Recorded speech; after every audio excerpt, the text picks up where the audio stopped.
ప్రభు పేరట మీ అందరికీ శుభాభివందనములు. ఈరోజు దేవుని వాక్యము.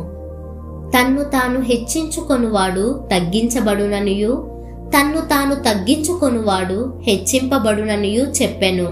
లూకా సువార్త 18వ అధ్యాయము 14వ వచనము.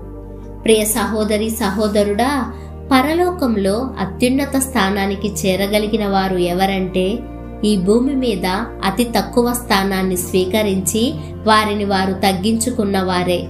చాలా మంది వారి స్థితి చాలా తక్కువగా ఉన్నా సరే లేనిపోని డంబాలకు పోయి గొప్పవారమని చెప్పుకుంటూ అలా జీవించడానికి ప్రయత్నిస్తూ లేనిపోని కష్టాలను కొని తెచ్చుకుంటారు.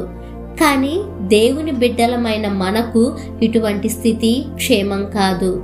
యేసయ్య తను ప్రియమైన కుమారుడై ఉండి కూడా ఈ లోకానికి దీనుడిగా వచ్చారు. తనను తాను తగ్గించుకొని పశుల పాకలో జన్మించాడు. సువార్తను ప్రకటింపచేసేటప్పుడు ఎన్నో శ్రమలు ఆటంకాల మధ్య ప్రభువు తనను తాను తగ్గించుకొని సువార్తను వ్యాప్తి చేసి అనేకులకు నిత్య జీవం గురించి తెలియచేశారు. దేవుడే అంత దీనుడిగా ఈ లోకానికి వచ్చి జీవించినప్పుడు మరి మనం ఏ పాటి వారం? మనం ఇంకా ఎంతగా తగ్గించుకోవాలి?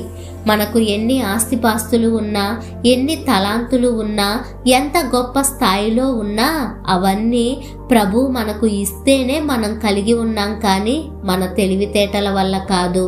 మనం అతిశయించాల్సింది, హెచ్చించుకోవాల్సింది కేవలం ప్రభువును కలిగి ఉండడం బట్టి మాత్రమే. దేవుని వాత్సల్యతను బట్టి కృతజ్ఞతలు చెల్లించే దీన మనసు కోసం మనం అనుదినం ప్రార్థించాలి. అప్పుడు ఇంకా ఎక్కువ సంతోషం మనం అనుభవించగలం. మనం హెచ్చింపబడాలంటే అన్ని విషయాలలో, అన్ని సమయాలలో తగ్గింపును కలిగి జీవించాలి. అందరికీ పరిచారం చేసేవారమై ఉండాలి. అలా మనం తగ్గింపు కలిగి జీవించగలిగినప్పుడు దేవుడు తప్పకుండా తన నిర్ణయ సమయంలో మనల్ని హెచ్చిస్తారు. అటువంటి తగ్గింపు హృదయం కలిగిన జీవితం కొరకు దేవునికి ప్రార్థిద్దాం. ప్రార్థన.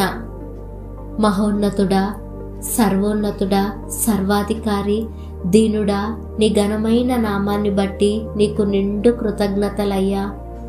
వేవేల దూతలతో నిత్యము కొనియాడబడుచున్న దివ్య దేవుడవు అయినప్పటికీ నాయన ఈ భూమి మీదకు నాయన రిక్తుడిగా వచ్చావయ్యా.